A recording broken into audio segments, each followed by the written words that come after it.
tonight's presenters are, we're very happy and excited to have them. Some of the state's leaders in the legislation process, so very excited. From Disability Rights Nebraska, we have Brad Mearns, who's the Public Policy Director. From the Nebraska Association of Service Providers, we have Craig Casados, the Executive Director. And from Nebraska Appleseed, we have Kelsey Ahrens, who's the Senior Staff Attorney. And thank you for joining us. And I will stop my share as soon as I can find my button to do so. And then I will go ahead and kick it over to Kelsey. Are you ready to start us off tonight? All right. And then, so we will start with Kelsey, and then Craig will go next, and then we will end with Brad on a bang. So again, if you have any questions, please submit those through the chat, and we will get to those. Thank you. Welcome, Kelsey. It's so good to see you. Yeah, awesome. Thank you so much, Jennifer. And hi, everybody. Thanks for the opportunity to chat with you tonight. Let's see if I can do the tech thing and share my screen. Okay. Let's see. Can you see that? Yes, I Excellent. can. Okay. Um, I can't see any of you anymore, so I will just trust that you can see me and you let me know if you see any issues. It's a little awkward, but would you prefer that we wait till the end of your presentation for questions, or would you like to break in as they go? Jump in. Don't Okay. hesitate to interrupt me. Yeah, Okay. So please. I will bring the questions from the chat and bring them to you. Thank you. Yeah, you bet. But I also have a problem where I usually overshare. So I will try to go through my information quickly. But if there's anything that you'd like to know more about, happy to pause and dig in deeper. Okay, so as Jennifer said, my name is Kelsey Ahrens. I'm the senior staff attorney on the healthcare access team at Nebraska Appleseed.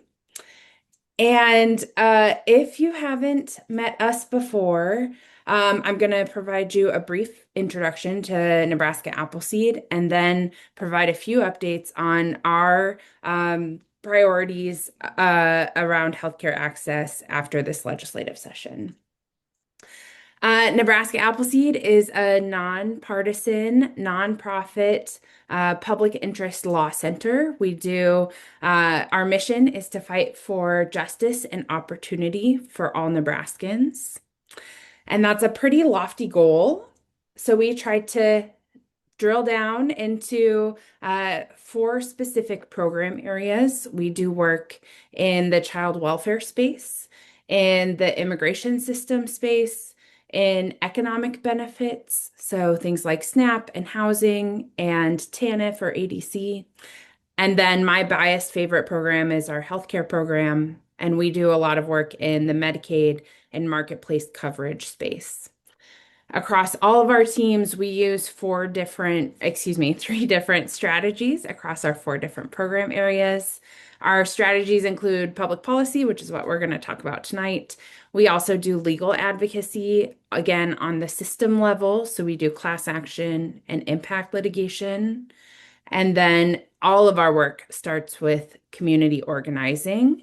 And so we have community organizers on staff, but all of us see our work as movement building and participating in the community. This is my graphic about how we use impacted individuals.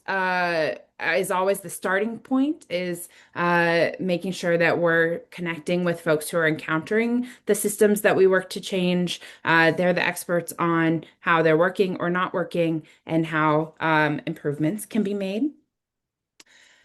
And then the other thing to know about Appleseed is that we're always working towards justice and try to bring a race equity lens to our work.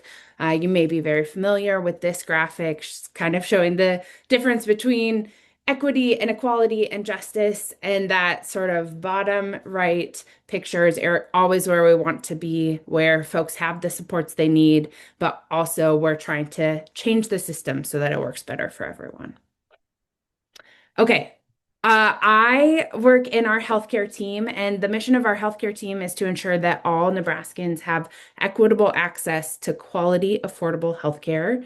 That means we're most focused on consumer side issues of making sure folks have coverage that is workable, so they have the insurance they need to get access to the healthcare services that they need. And again, we primarily focus on Medicaid and marketplace coverage. I'll zoom through this really quickly, but I always love to mention, especially in spaces like this, the political determinants of health, especially because Daniel Dawes, who writes about the political determinants of health, graduated from Nebraska College of Law and is a thought leader on this. But folks may be familiar with the social determinants of health, including like where we live, work, and play is usually how we talk about them, and how those circumstances affect our individual health and well-being. What Daniel Dawes writes about is that the political systems that create those social determinants of health are also really critical to address. In order to address our individual health and well-being, we have to address the social determinants of health. And to address those, we must leverage all the political capital we can and engage in the political process too, because that impacts all those downstream health indicators too. Okay, and this is a graphic that I love, but is a little wonky. If you want to talk about political determinants of health, let me know. I love talking about it, but we can move forward for today.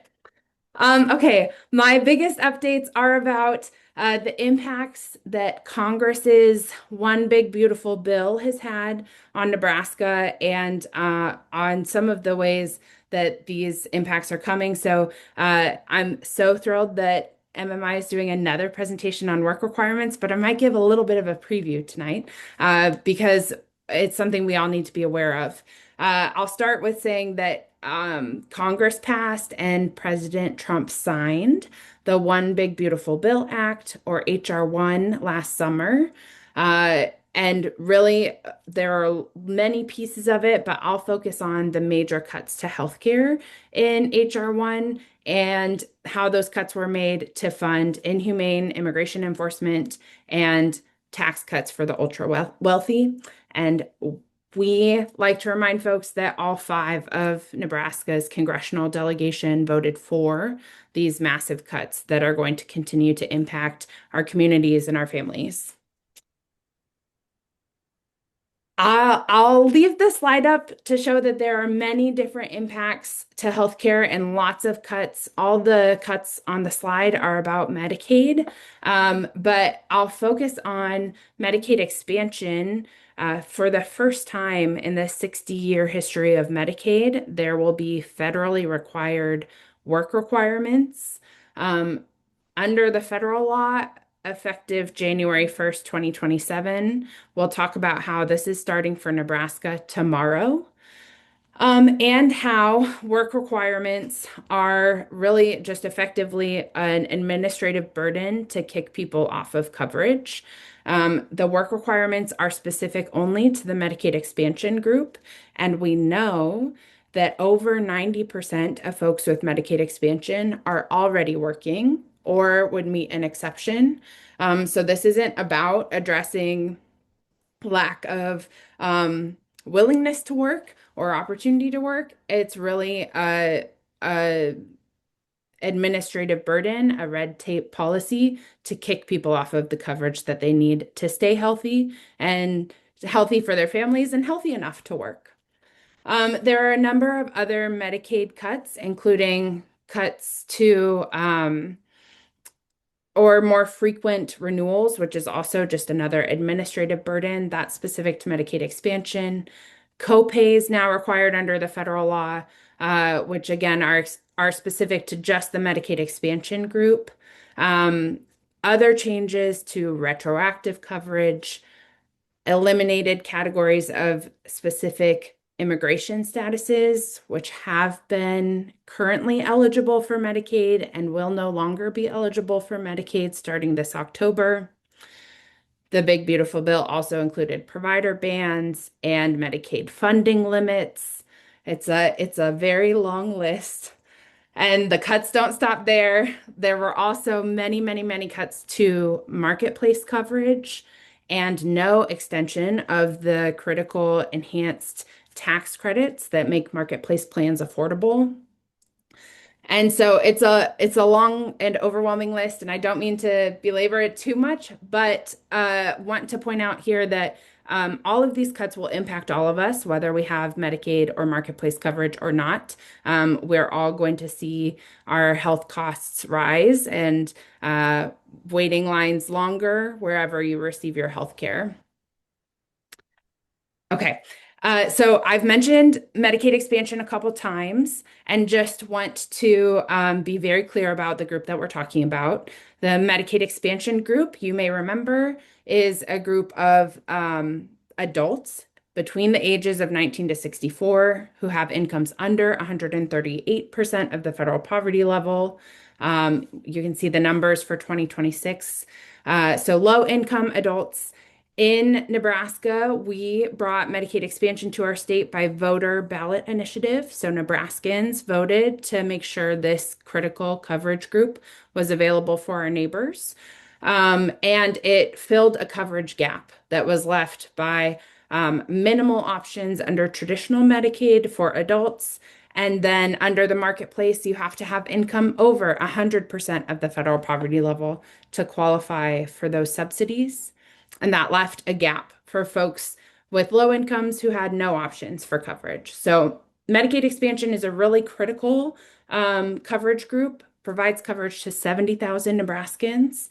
And as I mentioned, and as you saw, was a big target under the One Big Beautiful Bill under HR 1. There are lots of new cuts and restrictions specific to this expansion group. And then, as you probably know, Governor Pillen and Nebraska DHHS are implementing the new work requirements sooner than they have to, 8 months early, starting tomorrow. There are minimal details available, but DHHS has a website up, and folks should have received a yellow notice, a yellow version of the notice on the right-hand side of the screen. If they're currently enrolled in Medicaid expansion, that will be a good way for them to know whether they might be subject to the new work requirements. I'll just run through generally what we know right now about these work requirements. And I think it's important to acknowledge, as I said, there are lots of different categories of Medicaid. And proponents of things like work requirements and other cuts to Medicaid expansion like to characterize the whole category as able-bodied adults. What we know is there are folks on Medicaid expansion who represent every kind of demographic. There are certainly folks with disabilities on Medicaid expansion because it can be so hard to qualify for a disability waiver or a disability-based category of Medicaid. So this will impact folks, and it's just untrue that the whole category are, folks who um, should be working is usually what we hear proponents of these cuts talk about. The reality is folks are already working or should meet an exemption. So what folks under the requirements will have to do is 80 hours of qualifying activities, which can include work, school, volunteering, or participating in a work program, or meeting an income proxy, which is 80 hours a month at the federal minimum wage, so $580 a month. If somebody has income of that amount, that's deemed to meet the work requirement for a relevant month. There are also many, many exceptions, including sort of this middle one here for people who are medically frail or who have special medical needs, including blindness, substance use disorder, a disabling mental disorder, or other significant physical, intellectual, or developmental disabilities. There are lots and lots of other exemptions, but folks will need to demonstrate or at least indicate that they meet one of these exemptions to be exempt.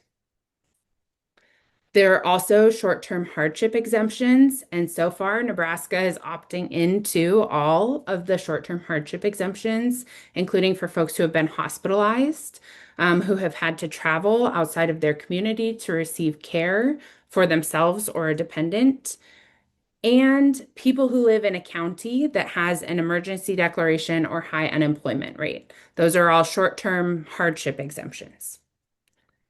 Okay. There are lots of ways to stay covered. I think that the to learn more and stay covered, unfortunately, there's a lot of unanswered questions about how all of this is going to work. So the big thing to know now is this only applies to folks with Medicaid expansion coverage, and folks should find out if they're on that category of coverage. The only way to do that right now is to call DHHS and ask. So that's number one. And then also to know when a renewal is coming up. That will determine when the relevant time period to comply or meet an exemption is. For new applicants, they will need to show work activities the month before their month of application. For enrollees, they will need to show work activities or exemptions any 1 month in their renewal period, which right now is usually 12 months. So it's very complicated. I will drop in the chat a website, DHHS's website and Appleseed's website. We will continue to update things as quickly as we know them, but it's really important for folks to know that this is coming. Oh, and here's my slide with all of those links. Okay. Again, my main point here is just to reiterate this is only for Medicaid expansion and that bad policies, even if they're targeted at one specific Medicaid group, will have impacts across all of Medicaid and make things harder and exacerbate already spread thin systems. And all of our access to healthcare will be impacted. Okay, so all of that is sort of setting the context. We knew this was coming. The One Big Beautiful Bill Act passed in the summer. And so this legislative session, the state legislature had some opportunities to address some of these major cuts through state legislation. I'm listing LB 812 and 723 as some examples of options the state had to pass bills that would have set guardrails on the work requirements process. Neither of these bills advanced, unfortunately, but they could be models in the future. We're going to be dealing with work requirements for the foreseeable future. And so there's more that the state could do to make sure our state is doing them this bad policy as best they can. Unfortunately, both LB 812 and 723 would have required Nebraska not implement early, which is what we're facing right now. And so, unfortunately, neither of those passed. I'm going to talk about 777 on the next slide because it got looped in to the bottom of this page, LB 958, which I bet Brad or Craig might have more to say about 958 because it's our one shining bill that passed. So I'll leave some things to say, but I'll keep my One Big Beautiful Bill Act response that 958 protected retroactive coverage. So you may remember one of the things the One Big Beautiful Bill Act did was shorten retroactive coverage for Medicaid enrollees.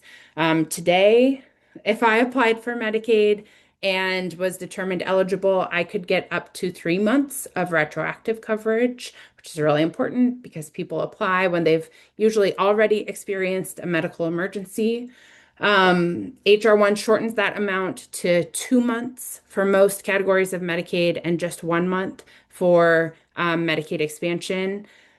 Our state proposed to eliminate all retroactive coverage. So 958 protects at least those HR 1 amounts of retroactive coverage and requires some transparency about work requirements in DHHS's annual report. I've also flagged LB 929, which is about the new copays from the One Big Beautiful Bill Act. Unfortunately, 929 passed and would have required that the managed care organizations that uh, administer the Medicaid program cover those new copays. Passed the legislature, but then was vetoed by the governor. And so that bill did not become law either. Okay, I'm sure I went way over time. So I will leave you with my contact information and I will stop there. But happy to answer any questions too later. Okay, thank you, Kelsey. Let's see, we will throw it over to Craig. Okay, remove spotlight. Hello. First, I want to say, Kelsey, thank you for this information. And if you have not connected with Kelsey, you should if you want to get more information about any of this Medicaid, Medicare stuff that's going on. With that, um, my name's Craig Casadas. I'm the executive director of the Nebraska Association of Service Providers. The first thing I'm going to do tonight is I'm going to apologize for not having any slides. The last 2 weeks I've had out of state for work, fly in on a Friday to repack another suitcase to leave again, and got back on Wednesday morning, early Wednesday morning. So I apologize. Um, but I'm here to talk a little about some of the bills that we were looking at and we were following and we were pressing on some of them to hopefully pass. This was a weird session. It was a short session. There was a lot of chaos and a lot of things didn't get passed like we were hoping. This leads us to know that next session, starting in January, it's going to be a full session and there's going to be a lot going on next session. So some of them I wanted to talk to, I'll go off of Kelsey, LB 958 that Senator Kavanaugh did, that has many incarnations to it and many different aspects to it. The main purpose of this bill was to make sure that the Division of Developmental Disabilities, or DHHS, couldn't change waivers, couldn't make adjustments, couldn't do things on their own, and now we'll have to have some legislative input whenever they want to make waiver changes, they want to cut services, anything that'll affect everybody that we love. Um, Now, the state will say that this just hinders the department, but it's not particularly set up that way. Everything should be fine. But the big topic on here, what got thrown into 958, was NRI. NRI is the huge assessment that Nebraska has been using since, I believe, July 1 of last year. And what 958 throws into there for the NRI part is the Department of Developmental Disabilities and Aging will have to be more transparent about how they are working with NRI and what NRI is doing. Um, because at this point in time, there hasn't been a lot of knowledge on NRI. The department's been very closed about that it's a good assessment tool, it's great, but we all know that there's been a lot of difficulties when it comes to NRI assessments and people losing or being knocked down tiers. The one that scares us the most is advanced and high tier people move into intermediate. Luckily, we got that one passed. The next thing that we tried to do with Senator Kavanaugh was a constitutional change to the Nebraska Constitution, which was LR 316 CA. What that was going to come in and do was say that HCBS community services should no longer be deemed an option, that it's a choice that you make, and that it should be expected, and it is a right of everybody with disability to live in the communities that they love and not institutions. Unfortunately, when it comes to constitutional changes, we just did not have that backing to get it out of committee, to get it onto the floor, any part of that at this moment in time. One of the things that a lot of people might not know is LB 972, which was done by Senator Frederickson. Um, and LB 1092 with Senator Bostar, was a Department of Motor Vehicles department package and licensing package. So what was accomplished there is we're hoping starting January 1st, there's going to be a new vanity plate. They're called the black plates, that anyone in the state can purchase, and $30 of every purchase of that plate will go into a fund that service providers and other agencies such as that can ask for grant money from that fund to help with things such as transportation, home improvements, different things like that. We were hoping to get more out of this, but we're okay with what we got. It's a start to alleviate some more funding out there for everybody. Then we had a real easy one, LB 733, which was just for the Department of Developmental Disabilities and a name change. So they are going to be moving forward the Department of Developmental Disabilities and Aging Services. So a mass combine.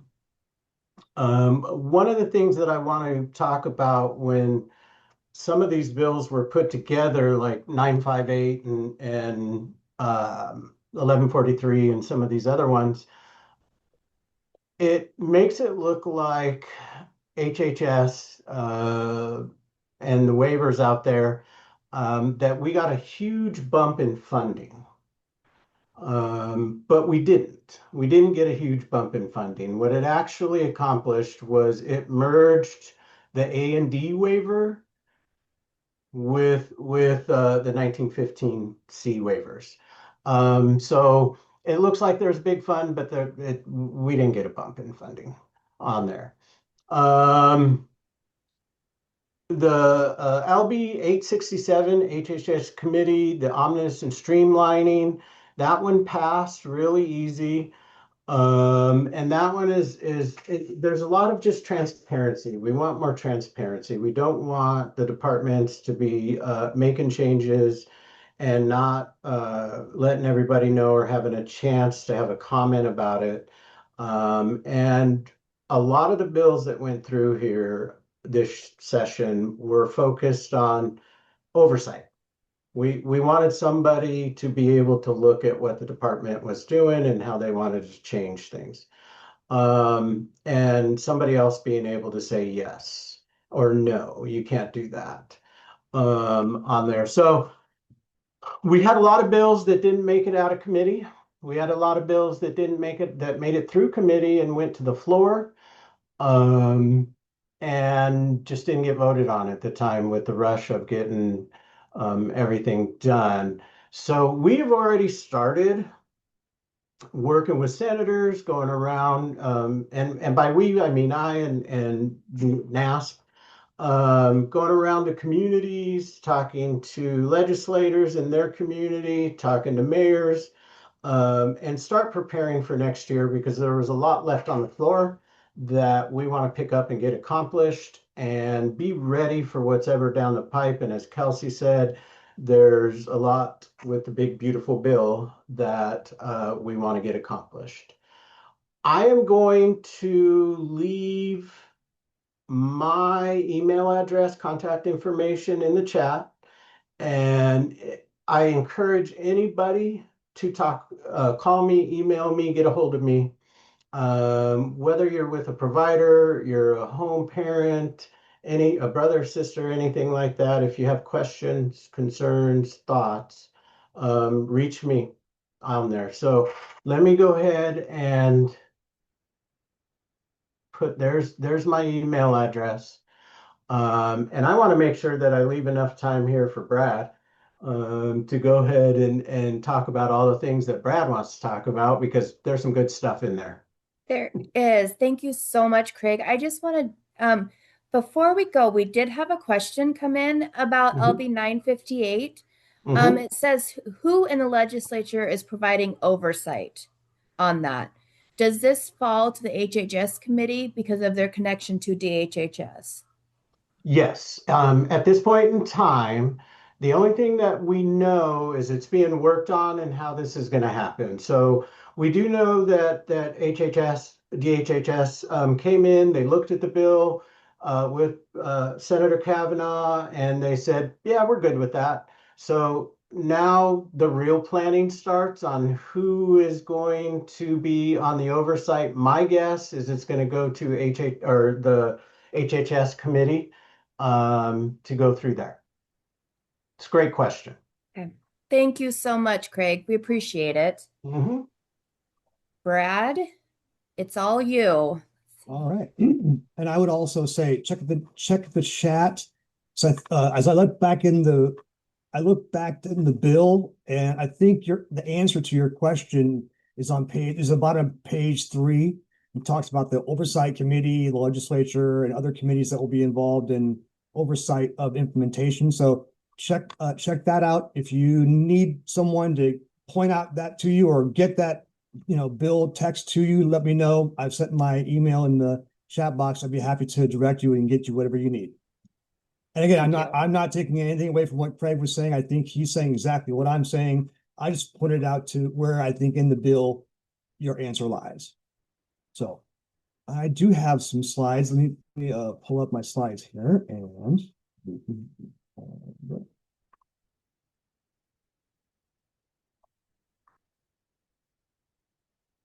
so can you see the screen share my slide here? Yep, So we can see it. Thank you.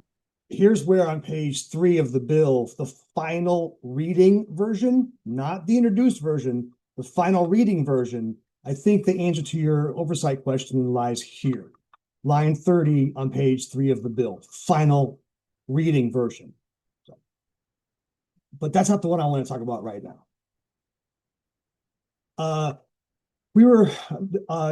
My name's Brad Murins. I am the Public Policy Director at Disability Rights Nebraska. We are the designated protection and advocacy organization for persons with disabilities here in Nebraska. So our main charge is just that, to protect and advocate for the civil and legal rights of individuals with disabilities here in Nebraska. And we were kind of focused on 3 particular areas this legislative session: guardianship, housing, and community supports. So guardianship. Our attention to guardianship kind of stems from 2 reports that we did in 2024 and 2025, surveying reports of guardianship, so looking at legal filings and all the filings that guardians have to do.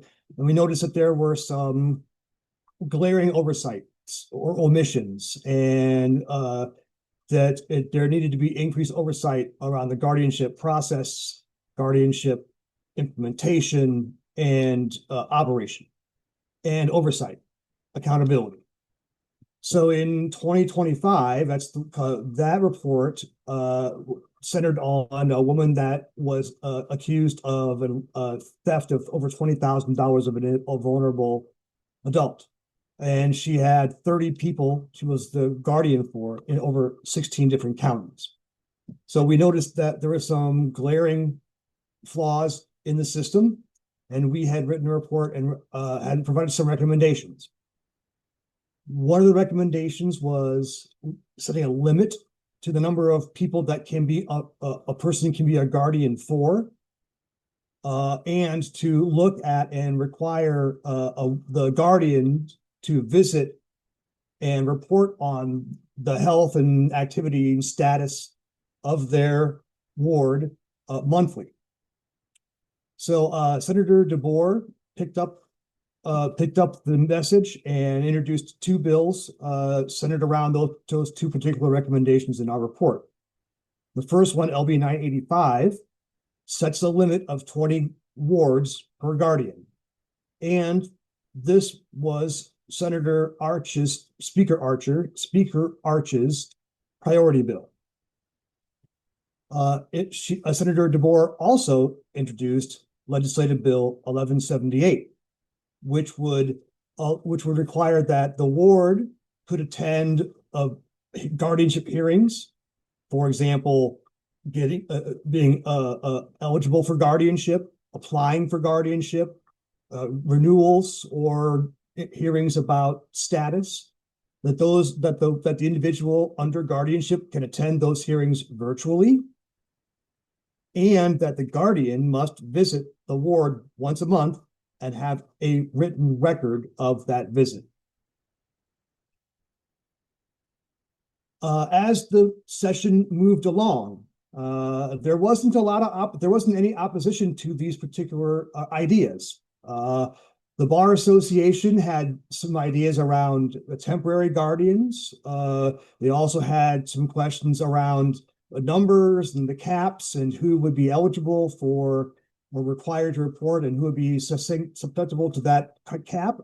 But overall, there wasn't any opposition. But Senator DeBoer introduced the Judiciary Committee, had its hearing on both of the bills.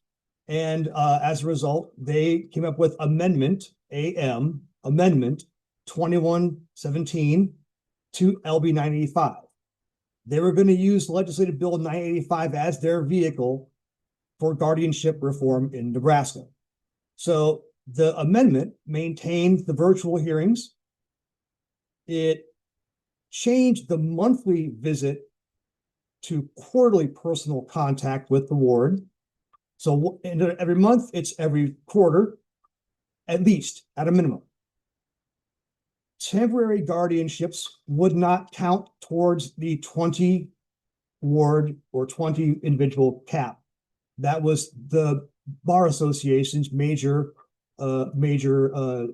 submission and amendment to or language for the bill. It was, again, the bill and the amendment was unopposed. The LB 985 as amended by AM 2117, that's the major vehicle, because it took 985 and it added 1178 together in this amendment. So that passed 49-0 on final reading, which is the last stage of the legislative process. On April 9th, it passed the legislature, 49-0. And on April 14th, the bill was signed by the governor and will be enacted into law. Housing. There are three bills.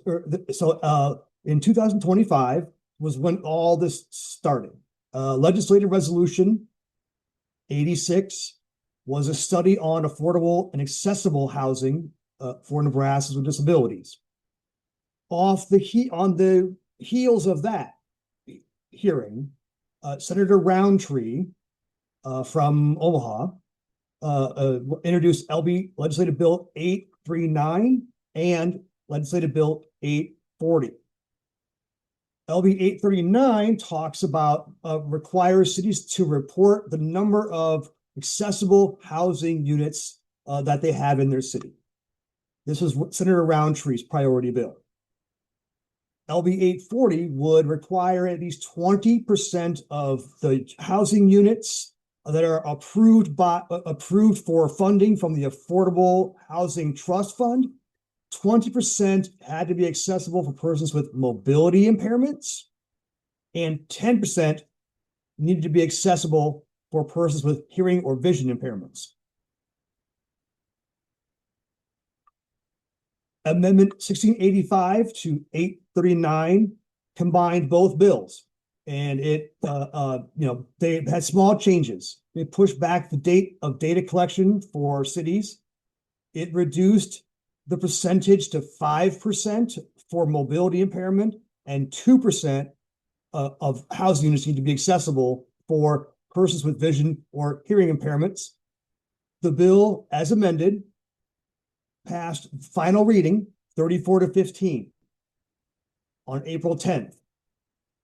On April 16th, the governor vetoed the bill, saying that the requirements of reporting and the percentages that needed to be accessible were an expensive and onerous regulation of business and housing. And so he vetoed the bill. Senator Roundtree scheduled a vote to override the governor's veto on the last day of session, April 17th. But unfortunately, the veto override vote failed 19-28. Lastly, community access and supports. LB Legislative Bill 737, another Roundtree legislation. And this would just require that there's a joint hearing by October 1st of each year. There's a joint hearing between the Urban Affairs Committee and the Health and Human Services Committee to review the state's progress in implementing its Olmstead Plan. Olmstead Plan, there was a Supreme Court case in 1999 called Olmstead v.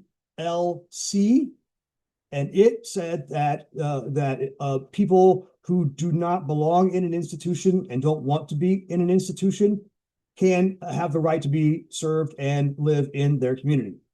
So this bill would require those committees to get a sense of what's going on and how we're progressing around key areas like housing, employment, education, community-based supports, transportation. The past final readings 47-1 on April 9th. The governor signed the bill into law on April 14th, 2026. So that's kind of the major ones that we were looking at and working on this session that kind of rose to the top of our legislative agenda. If you have any questions or need some more information or want resources, here's my contact info. I'd be happy to get you whatever you need or answer anything that I can for you. Don't hesitate to reach out if you have a question. Send me an email. Give me a call. We'll figure something out for you. So thank you. Okay, thank you so much, Brad. That was great. We have had a couple of questions come into the chat, and I will just open it up to whichever presenter would like to address it. Just jump right in. So as bills are amended post-committee hearings, is there an organization that provides these updates, either via newsletter or otherwise? For example, LB 958, it was initially focused on waivers, but then it was more related to retroactive coverage and assessment transparency, excuse me. Brad, take it. My first answer would be that's a really good reason why you should get in touch with and be in communication with social media, whatever, of the advocacy organizations, because they'll most likely be able to tell you exactly where that bill is at, exactly what the amendment says. So yeah, my first suggestion is we have a monthly or bi-monthly or every 2 weeks newsletter that comes out with updates. Sometimes legislative updates are contained in that newsletter. So go on our website, says, join our newsletter, a link on our website. That'll be a good way to go. And again, send me an email if you have a question. I'll be happy to be hunted down for you if I don't know it already. Yep. I would also add that whether it's NAS, the ARC of Nebraska, any of the ARCs that might be in your areas, we all keep real track of what's going on. And I know NASP has a weekly legislative meeting during the session to go over what's going on that week. and then put out our plan of attack and what's happening. Now, I will also say, like when it comes to 958, a lot of things that got attached to 958 got attached at the last minute. And there were sometimes we either found out at 8 o'clock in the morning that things were being attached, or on the floor as we were watching the session, amendments got attached. So there's a lot going on there, but reach out to any of your advocacy groups in your any of your areas. Yeah, I would just add super quickly that, hi, Vanessa, and I know you're an expert at this anyway, but it's so tricky, as you know, to monitor it. So, just to reiterate, I can only speak to what Appleseed does. We do send out a weekly legislative update via email. I think some of the technical amendments are hard to keep track of on social media, and hard to keep track of, period. But what we'll have on social media are action alerts when it's time to call your senator, when it's time to show up to a hearing. That's what we'll have on social media. So it's tricky and there's a lot to keep track of. And unfortunately, I think my suggestion is to sign up for a lot of email lists. Good point, Brad. There is a tracker on there, but if you go to your advocacy groups, we're going to break it down from a 300-page bill to what you need to know. All right. And then specific to LB 958, did that bill make it so that nobody can move funding tiers until the legislature had a chance to review the program? If so, DHHS is still conducting assessments and still lowering funding. It hasn't, unfortunately, it's not that deep right now. There's NRI is a whole nother beast to itself. And there's a lot of work going on there between legislation hoping to put some stopgaps in there, and some lawsuits that I know of, that are trying to get things corrected. Okay.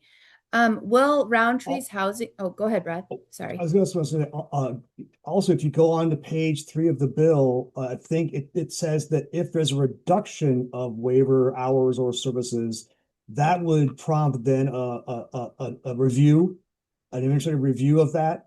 So I think it would really, that stopgap would only apply if there's a change of reduction. So, but Craig knows it Bill better than I do. I would defer to his Yeah, expertise. it's more that the department will have to notify the legislature of, oh, there's going to be these funding cuts, or this NRI assessment, we're going to be dropping down. But it's really about transparency. So they need to be transparent in how they do things and why they're doing things. Because at this point, like I said before, nobody knows why things are happening. So Okay, thank you. Will Roundtree's housing bill be back next session? I hope so. I think so. The kind of the behind the scenes, kind of through the grapevine message I've gotten is that Senator Roundtree has committed to introduce the legislation around housing in multiple subsequent sessions. So I would not be surprised whatsoever. In fact, I would expect that there would be another Roundtree housing bill similar to what he proposed this session. But but definitely, I think I would expect one. Yes. Okay. Does anybody think that there would be political will to introduce legislation to change the state's fair hearing process? Off the top of my head, I would say yes, because we always want a fair process. And right now, again, I can only talk about NRI and those processes. Once they go through the hearing and fight it, and then they get a denial, and they get a denial that basically just says, nope, NRI was correct. No explanation, no nothing. from there. So it's more about that. I think also from my perspective too, I think there's NRI is a huge issue. Work requirements will also, I think, raise a lot of red flags about how administrative processes are working on the whole, but certainly how appeals are working and fair hearings are working too.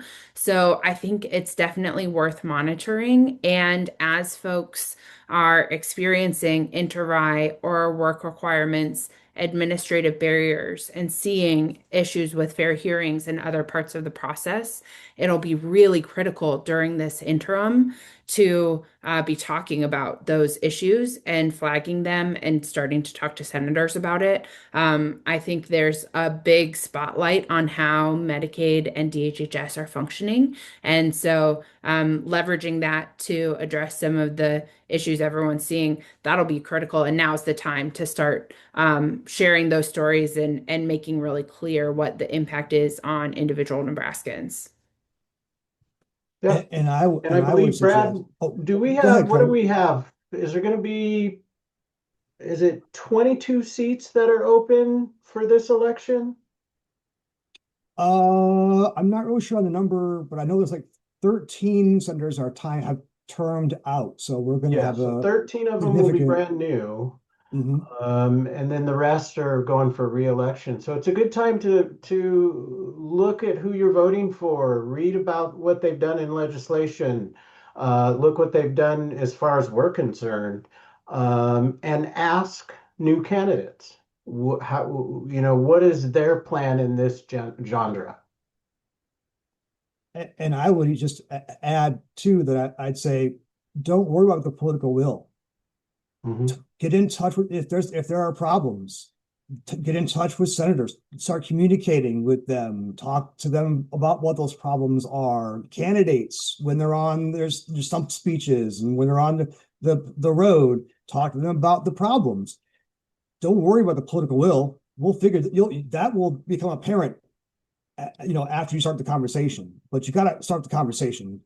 And if we let political will and what we thought the political will would be on a particular issue, nothing would get done. Right. And thirdly, I'd also say, you know what that political will is formed by?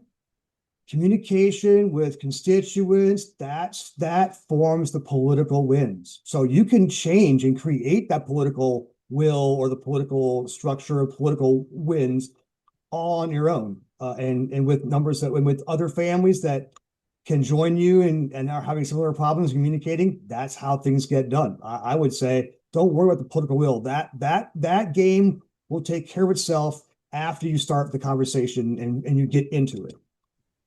Okay, perfect. Thank you so much.